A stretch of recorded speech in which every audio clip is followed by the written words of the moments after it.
देखो यार, अगर तुम लोग एईडब्ल्यू के हार्डकोर फैन हो तो ये वीडियो तुम्हारे लिए होने वाली है, क्योंकि गाइज एईडब्ल्यू का एक और बड़ा सुपरस्टार इस हफ्ते एईडब्ल्यू कंपनी को लीव करने वाला है। डब्ल्यूडब्ल्यूई और एनडब्ल्यूए के पार्टनरशिप को लेकर ड्रू मैकइंटायर का काफी बड़ा हिंट आ चुका है। एईडब्ल्यू के इस हफ्ते शानदार डायनामाइट के बाद डायनामाइट की व्यूवरशिप सामने आ चुकी है। रिको सेट के एईडब्ल्यू में पॉसिबल डेब्यू को लेकर टोनी खान का स्टेटमेंट सामने आ चुका है। तो गाइज वहीं टीएनए रेसलिंग के पेपर व्यू के ऊपर डब्ल्यूडब्ल्यूई के सुपरस्टार्स अपीयर होने वाले गए। तो गाइज चलिए बिना किसी देरी के शुरू करते हैं इस वीडियो को। और गाइज सबसे पहले बात करेंगे एईडब्ल्यू के डायनामाइट शो के व्यूवरशिप की। वेल गाइज बात करें अगर यहाँ पर एईडब्ल्यू के डायनामाइट शो के व्यूवरशिप की, तो गाइज ये बात तो आप सभी को याद होगी। लास्ट वीक जब एईडब्ल्यू ने उनका डायनामाइट किया तो लास्ट वीक एईडब्ल्यू के डायनामाइट शो को करीबन 7,88,000 व्यूवरशिप मिली थी, जो एईडब्ल्यू डायनामाइट की एक एवरेज व्यूवरशिप थी। बट गाइज यहीं इस हफ्ते जब एईडब्ल्यू का डायनामाइट शो हुआ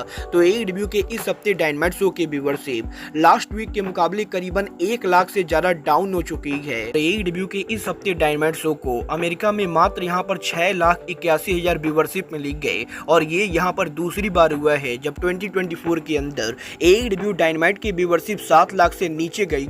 बट गाइस जैसा कि मैंने आपको 2 दिन पहले ही बताया था, एईडब्ल्यू के इस हफ्ते का डायनामाइट शो अब तक का सबसे बड़ा कंपटीशन फेस कर रहा था, क्योंकि यहाँ पर इस हफ्ते एईडब्ल्यू का डायनामाइट शो एनबीए के फाइनल्स के साथ हेड टू हेड गया था। और गाइस अगर आपको नहीं मालूम है तो मैं आपको बता दूं, जहां एईडब्ल्यू के डायनामाइट शो को एनबीए के खिलाफ 6,81,000 व्यूवरशिप मिली, वहीं सेम टाइम के ऊपर एनबीए के शो को करीबन 11 मिलियन लोगों ने देखा है। और गाइस एनबीए के फाइनल गेम की वजह से एईडब्ल्यू के इस हफ्ते डायनामाइट के व्यूवरशिप की वाट लग चुकी है। और जैसा कि मैंने आपको 2 दिन पहले ही कहा था, एईडब्ल्यू के एनबीए फाइनल्स के खिलाफ होने की वजह से एक बार फिर से डब्ल्यूडब्ल्यूई के एनएक्सटी की व्यूवरशिप एईडब्ल्यू को क्रॉस कर चुकी है। वेल वैसे तो इस हफ्ते एनएक्सटी के कोई कंपटीशन ना होने के बाद भी एनएक्सटी की व्यूवरशिप काफी ज्यादा गिरी गई, बट इसके बावजूद भी क्योंकि डब्ल्यूडब्ल्यूई के एनएक्सटी के शो की व्यूवरशिप 7 लाख से ज्यादा है, तो इसीलिए इस हफ्ते डब्ल्यूडब्ल्यूई के एनएक्सटी की व्यूवरशिप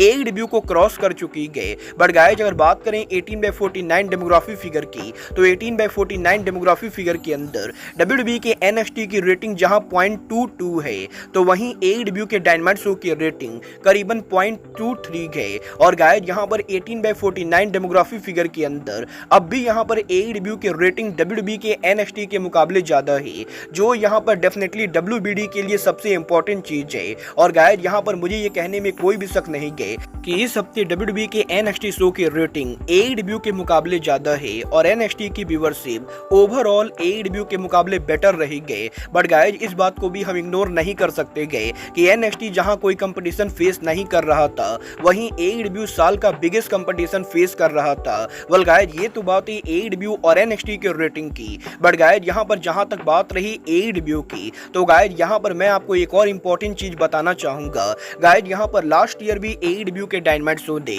यहां पर एनबीए के फाइनल्स को फेस किया था, और लास्ट ईयर जहां एनबीए के फाइनल्स को 11.2 मिलियन व्यूवरशिप मिली थी, वहीं सेम टाइम के ऊपर जब लास्ट ईयर एईडब्ल्यू कंपनी ने उनके डायनामाइट शो को एनबीए के खिलाफ किया था, तो एईडब्ल्यू के डायनामाइट शो को करीबन 9,03,000 व्यूवरशिप मिली थी। और गाइज इससे ये पता चलता है कि एनबीए के खिलाफ एईडब्ल्यू की रेटिंग तो गिरी गई, but year by year AEW की व्यूवरशिप करीबन 2 लाख से ज्यादा गिर चुकी है। और बेसिकली यहाँ पर एईडब्ल्यू की ऑडियंस अब यहाँ पर पहले के मुकाबले शो को कम देख रही है। बहुत ही दिलचस्प होने वाला है कि अब यहाँ पर जब एनबीए का गेम ओवर हो चुका है तो एईडब्ल्यू की रेटिंग दोबारा से अप होती है या नहीं। बट गाइज जहां तक बात रही एईडब्ल्यू की, तो गाइज ये बात तो हम सभी लोगों को मालूम है, एईडब्ल्यू के अंदर रिसेंटली यहाँ पर काफी सारे रेसलर्स के कॉन्ट्रैक्ट ओवर हो रहे गए, और अब यहाँ पर इस लिस्ट के अंदर एईडब्ल्यू के एक और बड़े सुपरस्टार का नेम जुड़ रहा है, और ये सुपरस्टार और कोई नहीं बल्कि एईडब्ल्यू सुपरस्टार जेफ हार्डी है।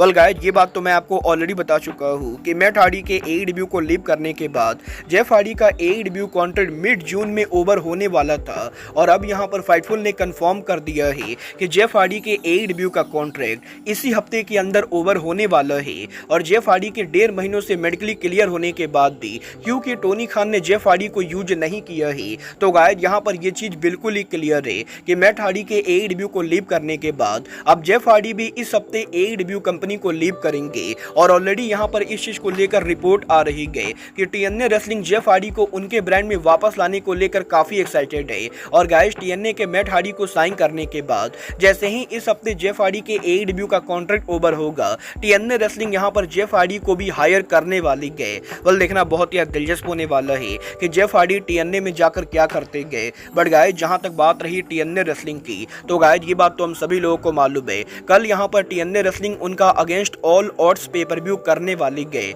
जहां पर इस पेपर व्यू के ऊपर टीएनए रेसलिंग की नॉकआउट चैंपियन जोर्डन ग्रेस उनका ओपन चैलेंज देंगी। और गाइस यहां पर WON के लेटेस्ट रिपोर्ट के हिसाब से जोर्डन ग्रेस का चैलेंजर और कोई नहीं बल्कि WWE का रेसलर होने वाला है। और रिसेंटली NXT बैटल ग्राउंड के ऊपर जोर्डन ग्रेस के NXT की वुमेन चैंपियनशिप से मैच हार जाने के बाद अब यहां पर हमें टीएनए के पेपर व्यू के ऊपर NXT का कोई रेसलर जोर्डन ग्रेस को चैलेंज करते हुए दिखाई देगा, जो यहां पर पॉसिबली पेपर व्यू के ऊपर जोर्डन ग्रेस से टाइटल मैच को हारने वाला है। वेल देखना बहुत ही दिलचस्प होने वाला है कि WWE NXT का वो कौन सा रेसलर होता है जो टीएनए के against all odds pay per view के ऊपर जोर्डन ग्रेस को नॉकआउट टाइटल के लिए चैलेंज करता है। चलिए फिलहाल आगे बढ़ते हैं और बात करते हैं WWE सुपरस्टार ड्रू मैकिंटायर की। वेल गाइज कल यहां पर WWE के clash at the castle pay per view पर ड्रू मैकिंटायर के वर्ल्ड टाइटल मैच से पहले इस हफ्ते ड्रू मैकिंटायर ने सोशल मीडिया के ऊपर NWA के ओनर विली कॉर्गन के साथ उनके वीडियो को शेयर किया है,